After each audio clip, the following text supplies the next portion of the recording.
Hey everyone, welcome to another 902 gaming video, and today I'm going to go over some more spoilers from Kamigawa Neon Dynasty. Since my last video, I believe there's been about, looks like about 25 new cards spoiled. So we'll see what they are. Pretty excited. Go back down to the ones I haven't done yet.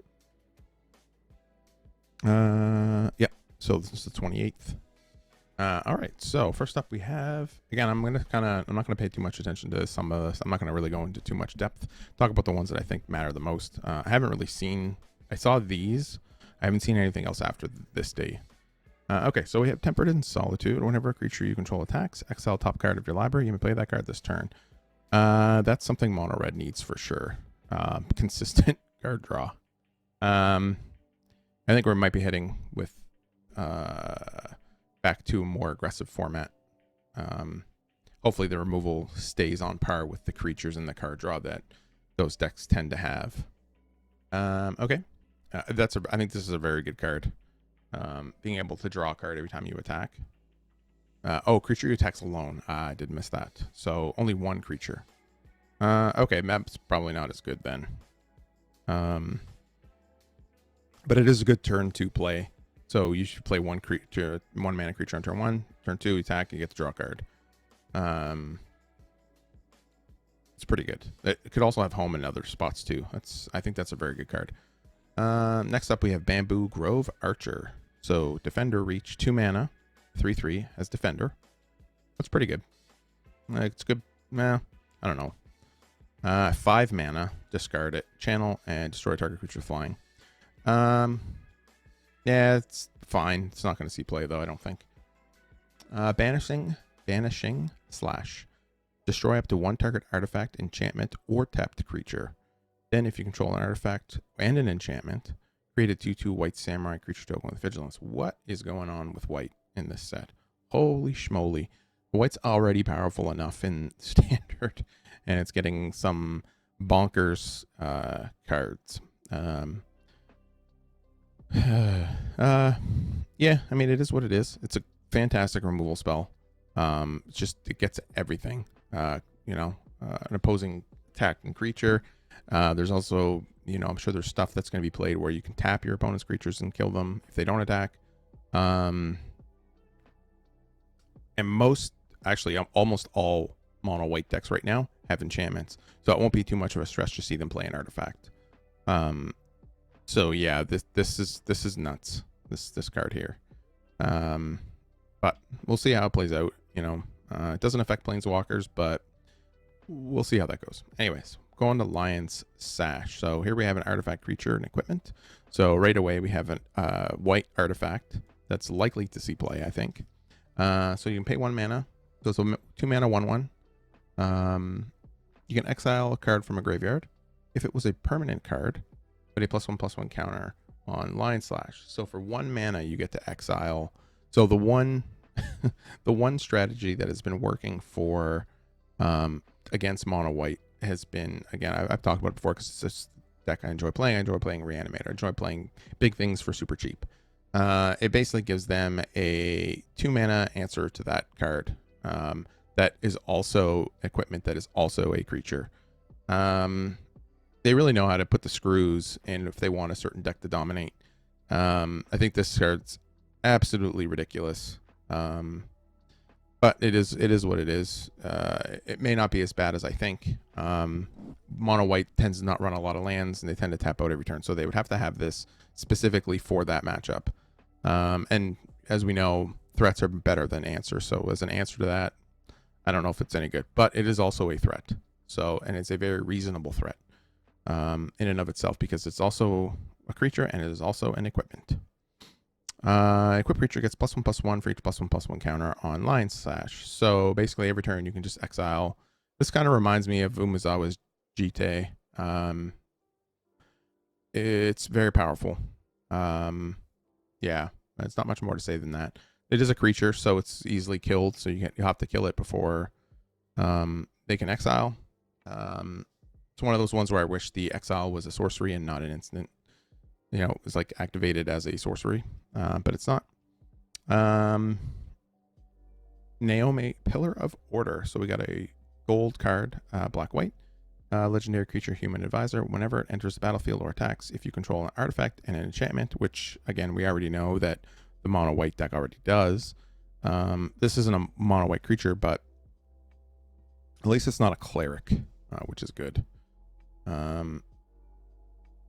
It is a good card. I don't know if it'll see play though. 5 mana is a lot in standard. Yeah, 5 mana 4/4 that every time it attacks, you get a 2/2. That's pretty good, but we'll see where it ends up. I don't think it'll see play. Not in standard.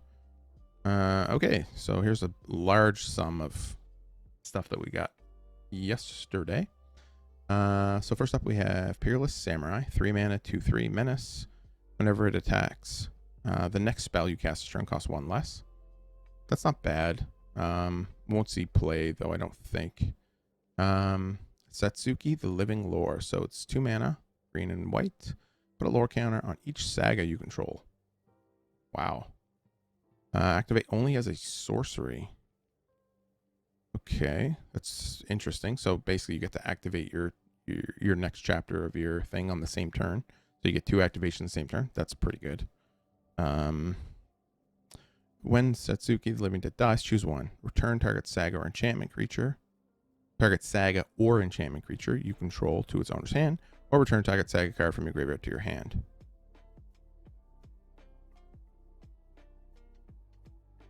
Oh, so one it bounces it from play, and the other one it returns it from the graveyard. Okay, so you can reset one, reset a saga. So that's pretty good.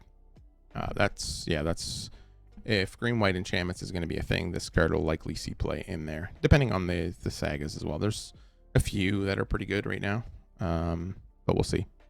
Generous Visitor. Whenever you cast an enchantment, so put a +1/+1 on target creature. Okay, that's fine.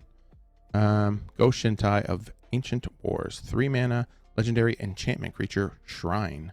So it's a shrine and a creature, and it's legendary. First strike. At the beginning of your end step, you may pay 1. If you do, Go Shintai of Ancient Wars deals X damage to target creature, target player, or planeswalker. Where X is the number of shrines you control. Okay, so shrines are kind of making a comeback, but they're also creatures. Weird. It's like, how many keywords can we actually put in the card type? Anyways, seems like a pretty sweet card. I don't know what other shrines are going to be available in standard. I don't think there's any, right? I think there's 1 shrine in standard right now, the multicolored one, the 5-color one. Okay, so Ryu, Storm's Edge, 4 mana, first strike, 3/3. Not bad stats, bad stats. Whenever Samurai or Warrior you control attacks alone, untap it. So basically it gives it vigilance. If it is the first combat phase of the turn, there's an additional combat phase after this phase. Wow, okay. Interesting. Red, white. Again, we have that attack alone thing, so there's potential that something there, like if this thing attacks, and it will attack, you can play Storm, what is it, Storm Seeker? Storm Chaser Seeker? Storm Seeker. You can one that gives another creature haste and +1/+0. So you can play that, then play this guy. This gets haste, you attack with a 4/3 first strike, then it untaps with vigilance, and then if it's the first combat phase, then you get to attack again after that. So if you have other creatures out, it'll be very, very good. That's an interesting card. Potential lots of power there. Circuit Mender. We have a 3 mana 2/3. When Circuit Mender enters battlefield, gain 2 life, and when it dies, you draw a card. I would have liked to see this at 2 mana 2/1 maybe, or a 1/1. I think it would have seen tons of play. At this cost, hard to say if it will or not. I don't think it will. I think it's not quite good enough.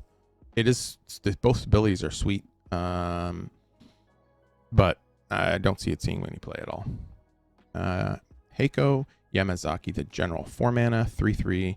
Got another human samurai. This one has trample. Whenever Samurai Warrior attacks alone, you may cast an artifact card from your graveyard. That's interesting. Yeah, well, hopefully we see some exile and artifacts a lot in this set. Hopefully they built enough into it where you have the ability to counter some of this stuff. Because I have a feeling some of this stuff, you get free attack phase here, you get to cast an enchantment from here, you get to reduce your mana cost, you get to draw extra cards. Hopefully the removal, it kind of stays on par, or we're going to see a hyper aggressive format, which is not a format that I enjoy myself. Okay, so next up we have Sunblade Samurai, 5 mana, 4/4 vigilance. You can discard it, search your library for basic planes, and put it in your hand, and then you gain 2 life. So essentially this thing has experimental science as a channel, and experimental science sees play like crazy. So I don't know, as a 5 mana 4/4 vigilance if it'll see play, but for that first ability, for sure, I think. That's the only, I mean, obviously that's the only way it'll see play, I think, but it's a pretty good card actually.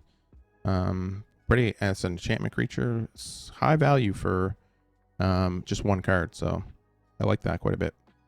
Guardians of Oboro, 3 mana, 3/4.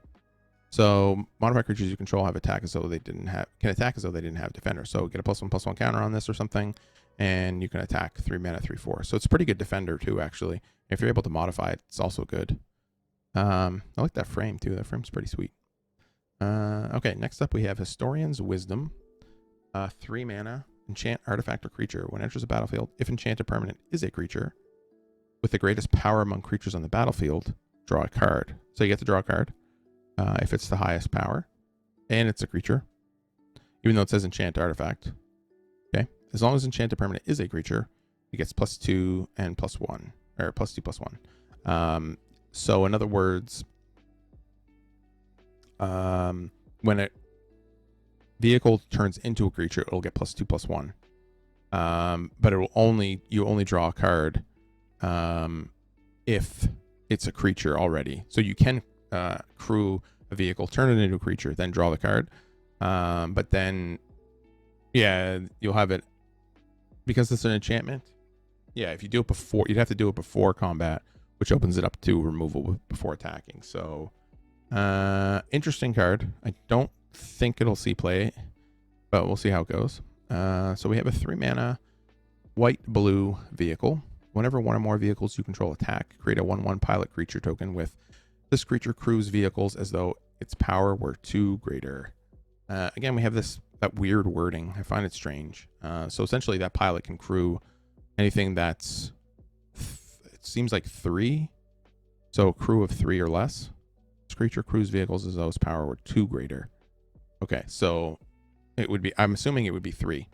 Again, to me, it's weird wording. Maybe I'm wrong. Crew 2. So if you're able to attack with this, you get another pilot that can crew something else. So it'll be able to, once you do that, if the creature dies, then the pilot that you create with this, you'll be able to crew this particular vehicle. That's a very good card, I think. 3/4 for 3. It makes 1/1 tokens every time it attacks. It's kind of like any of the goblins that were printed a while ago. Very similar card whenever it attacks. Even like Den of the Bugbear, wherever it attacks, it makes a token. So that's pretty good. And it doesn't necessarily even have to be this vehicle that attacks. Awakened Awareness. Enchant artifact or creature. When this enters the battlefield, put X +1/+1 counters on enchanted permanent. As long as enchanted permanent is a creature, it has a base power and toughness of 1 and 1. It basically becomes a 1/1. That's interesting. You do put the counters. Oh, this is interesting. Am I reading this correctly? Whenever it enters battlefield, put X +1/+1 counter on enchanted permanent. So the permanent gets the counters. So if Awaken Awareness, anything ever happens to it, the counters stay on the creature. This could be very powerful. As long as enchanted permanent is a creature. So in other words, if you have a way to sacrifice this, then you can have a very, very big threat. That's interesting. I think it's worth noting that it puts it on the counters go on the permanent and not on the enchantment itself. So that's interesting. Moon Circuit Hacker, 2 mana, 2/1 with ninjutsu of 1. That's pretty good. Whenever it deals combat damage to a player, you may draw a card. If you do, discard a card unless Moonbreaker Circuit enter the battlefield this turn. So as long as you ninjutsu this into play, you get to draw a card. If not, it just becomes a looter that has to attack. So 2 mana, 2/1, still really good. The ninjutsu really, really good. That's a good card for sure. So we have Nashi, Moon Sage's Scion. Looks like 3 mana, 3/2. Ninjutsu of 4. Whenever this deals combat damage to a player, exile the top card of each player's library. Until end of turn, you may play one of those cards. If you cast a spell this way, pay life equal to its mana cost rather than paying its mana cost. So basically, it allows you to play one card for free. Wow, that's really good. So 3 mana, 3/2. And it's not even, you can ninjutsu it. You don't even have to ninjutsu it. It's just a 3 mana, 3/2. And you get to play a spell for free, paying life. That's really good. So if you get something like a lifelink counter or something like that on this, or give it lifelink somehow, deal 3 damage, you can play a 3 mana spell for free. That's crazy.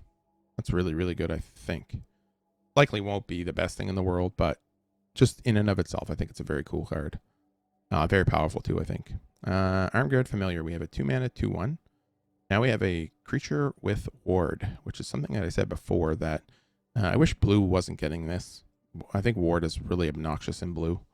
Maybe it makes sense in some way, but ward is super obnoxious. It's better than hexproof, but it's such an annoying mechanic on blue because they can have cheap counter spells and you're paying more mana and then they pay less mana for their things. But anyway, so it is a 2/1, 2 mana, 2/1 ward. That's just, if that was just a creature in and of itself without no other abilities, I think it'd be very good. Then you can also equip it to give a creature +2, +1, and ward 2. So reconfigure 4, that's pretty high. But I think just in and of itself, a 2 mana, 2/1 with ward 2. I mean, the 1 mana, 1/1 with ward 1 saw play, and it's a difficult creature to get rid of. Just in and of itself, it's a difficult creature to get rid of. You know, you're paying 3 mana with a removal spell rather, or even at the worst 2 mana. You know, in this one here, you're paying, best case scenario, you're paying 3 mana to get rid of it. With Blood Chief's Thirst, just as an example, but most likely you're paying 4, sometimes even 5 mana. Something like Hero's Downfall is going to cost 5 mana to kill this thing. Which I think it's absolutely insane to have blue have ward. Okay. I mean, it can, hopefully it does present some interesting options. But something that I've said from the very beginning, the Protect the Queen style deck is just missing one creature that can protect itself, and that's a pretty good one. All right, so we have 2 new ones today. What do we got here? Otawara, the Heavenly City. So we have blue. We have a blue land, legendary blue land with channel. Discard Otawara, Heavenly City. Return target artifact, creature, enchantment, or planeswalker to its owner's hand. This ability costs 1 less for each legendary creature you control. So this is a raise dead for any of those for 4 mana. That's not bad. Even 3 mana. Being able to return basically anything from your graveyard, that's very, very good. It's like a regrowth. Very expensive, but it's also on a land. So it doubles as a regrowth and a land. I think that's pretty good. And the land comes into play untapped. Unlike the other one, I think that's a flip card from Zendikar. It's a regrowth. It's like 3 mana to return a permanent. And the other side is it comes into play tap land. So this is better than that card. And that barely sees play. It's barely playable. But this is very, as this person says down here, it's very strong. And then we have an 8 mana, 8/8. Okay. Let's see what this actually does. Striding Skyscraper. Okay, cool. Costs 1 less to cast for each modified creature you control. It has trample, and it has hexproof as long as it's untapped.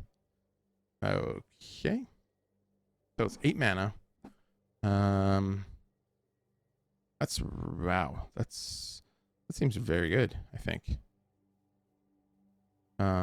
It's something I said the other day about as long as there's no creature that's like a Darksteel Colossus that's printed. This isn't Darksteel Colossus. It's not indestructible, but an 8 mana, an 8/8 trampler with hexproof. That's pretty good, I think. That's pretty good. Yeah, so that's all the spoilers. see if there's any more coming out soon. I'm sure there'll be more today. I think the official spoilers on the website start on the 1st. So I'm sure tomorrow there'll be quite a few new spoilers, and I'm sure by the end of this week we're going to see the entire set spoiled. So we're about a little under halfway now. It's 302. That must include the 302 must include the commander cards and stuff. I think there was 247, 257 or something like that in the set. Try to keep these a bit shorter again in the future as fast as I can, with trying to give enough analysis on them as I can. But yeah, I'll post a link below for all these new spoilers. And anyways, hopefully you enjoyed the video, and I will see you later.